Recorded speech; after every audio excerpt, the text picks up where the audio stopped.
an exciting battle because it means you're going to move on in the bracket. So I think it's definitely created some pretty good storylines. But I haven't thought about it because I was out of it before it even got started. But I think it's been pretty good. Thanks. Yeah. How's it going? And Ryan, how do you feel about the Monster Mile this weekend? Just either past experiences, applying that to tomorrow. I enjoy this place a lot. It's definitely a unique place. There's nothing like it out there. And, people compare it to Bristol, but it's not Bristol. It's double the size, twice as fast. So it's definitely a unique racetrack. But I've always enjoyed coming here. I love the area. The area is fantastic. And I think it's going to puts on some pretty good shows too. And it's like a super challenging racetrack for drivers. For us, it's full commit level at a short track, I'll call this place. So especially qualifying, you're kind of holding your breath for however many seconds it is to take around here. So I enjoy it. It seems to be like a common that you hear. I've heard it described as kind of like a roller coaster almost, where you drop in the corners. Can you describe that? Yeah, it's funny because you look at it on TV and stuff, and you can't see it as much as you feel it.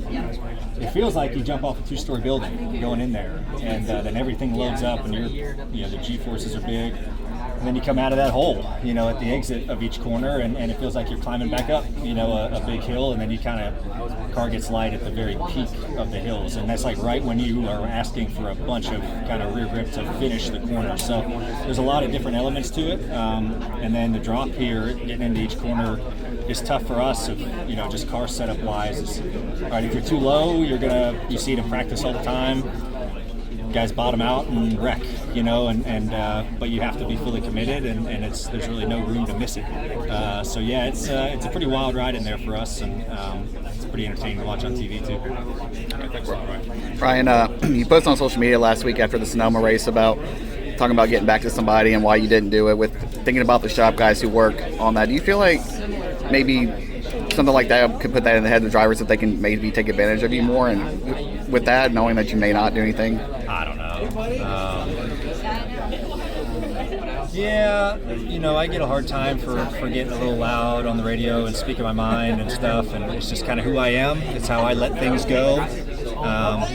If I don't do that, I store it inside of me, and it bothers me for a while, so I just have to vent it out there, and then I move on, and it allows me to kind of clear my head and go back forward. And a lot of times, it's the I'm gonna get back to that guy, yada yada, and I don't do it, and it's different of getting back to a guy.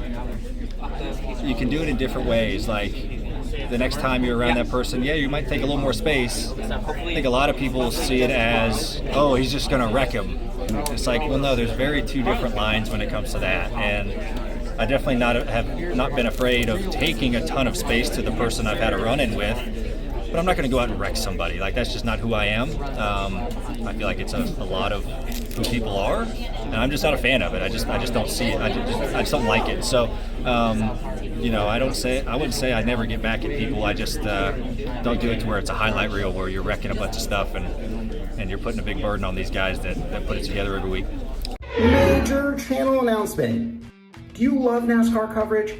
Well, as part of Frontstretch building its platform, we're now offering an option for paid subscribers. For just $3.99 a month, you'll be rewarded with exclusive content you can't find anywhere else. Beyond the cockpit interviews as soon as they drop. More of the pit road and bullpen weekend content that keeps you coming back to see the who's who of NASCAR explain all of their on and off track conduct.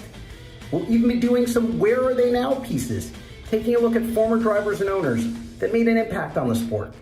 Want more direct contact with your favorite Frontstretch reporters? No problem. We'll give you a chance to communicate directly with monthly Q&As. Your questions are what drives us to find answers. That's why we're here. The best seat at the track and the best view on the net for all of your quality motorsports coverage. Come take the green flag with us.